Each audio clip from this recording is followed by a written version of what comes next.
अस्सलाम वालेकुम, मैं हूं रियाज शेख। आप देख रहे हैं TNN24 न्यूज़ चैनल। मैं हूं इस वक्त महाराष्ट्र अमरावती ज़िले के ताल्लुका अचलपुर में, और ऐतिहासिक शहर जिसे कहा जाता है, आज भी इतिहास में ये देखा जाता है कि जब भी शहर काजी डॉक्टर गयासुद्दीन साहब जब अपने घर से निकलते हैं तो नौबतों के साथ यहाँ तक पहुँचते हैं। बहुत ही खूबसूरत और अच्छा मंजर होता है। आज हम इस वक्त है ईदगाह पर अचलपुर के, जहाँ अचलपुर शहर के तमाम मुस्लिम लोग जो है ईद की नमाज अदा करते हैं और अल्लाह से दुआएं भी करते हैं। मेरे साथ शहर काजी डॉक्टर गयासुद्दीन साहब हैं, आइए उनसे हम बात करते हैं। मुबारक हो आपको, बहुत बहुत रमजान ईद की मुबारकबाद। क्या कहना चाहते हैं आप? और हुकूमत कायम हुई, बादशाह कायम हुई, वो उसी एम्पायर का बीजारोपण था। मैं आपको हिंदुस्तान की उन लोग शख्सियतों की याद दिलाऊं।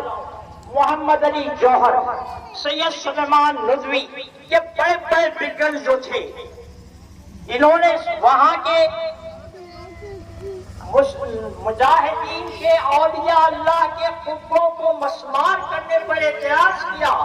सैयद सुलेमान नदवी की तकरीर जबरदस्त रही और मोहम्मद अली जौहर इस मामले में बहुत जज्बाती रहे, इसलिए कि उन्होंने देखा कि ये शख्स अब्दुल अजीज ने कहा था कि हम हुकूमत तमाम आलम इस्लाम को जोड़कर मशवरे से करेंगे, और बादशाह का ऐलान कर दिया। देते हैं आपका।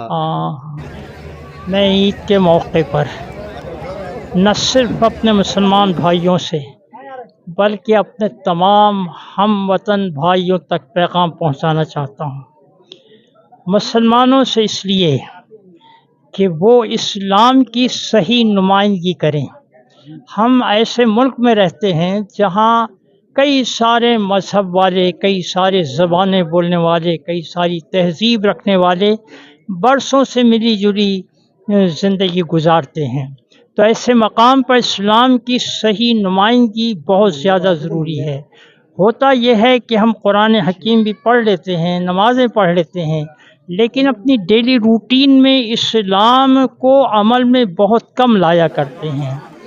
तो ईद के मौके पर ये मैं पैगाम दूँ कि वो, क्योंकि इस्लाम तमाम इंसानी ज़िंदगी को अपनी हिदायत से घेरे हुए है, कोई एक बात भी हिदायत के बगैर छूटी भी नहीं है। आज उसी के सबब ये हाल हो रहा है कि इतनी मगलूब कौम हो जाने के बाद कि आज हजार हाल लोग कत्ल कर दिए गए, घर उनकी कब्रें बन गई। ऐसी बदहाल कौम का मजहब जो है उसको बड़े बड़े मुदब्बिर कबूल कर रहे हैं। वजह यह है कि आज वहाँ इंतकाल करने वालों ने जो अल्लाह पर यकीन और दुनिया की मुसीबतों पर सब्र के साथ दम तोड़ा, वो तबलीग का सबब बन गया उनका। तो मुसलमानों के लिए पैगाम और अपने हमवतन भाइयों के लिए ये पैगाम कि बरसों से जब बादशाहत हुआ करती थी, एक तंत्र जिसको कई सारी गालियों के नाम से याद किया जाता है, हम बहुत क्लोज हुआ करते थे। औरंगज़ेब आलमगीर के मुतालिक मैं एक बात बताऊं, जब 1965 की इंडिया पाकिस्तान जंग हुई तो डिफेंस ऑफ इंडिया रूल के तहत मुसलमानों को, कुछ ख़ास मुसलमानों को कैद किया गया।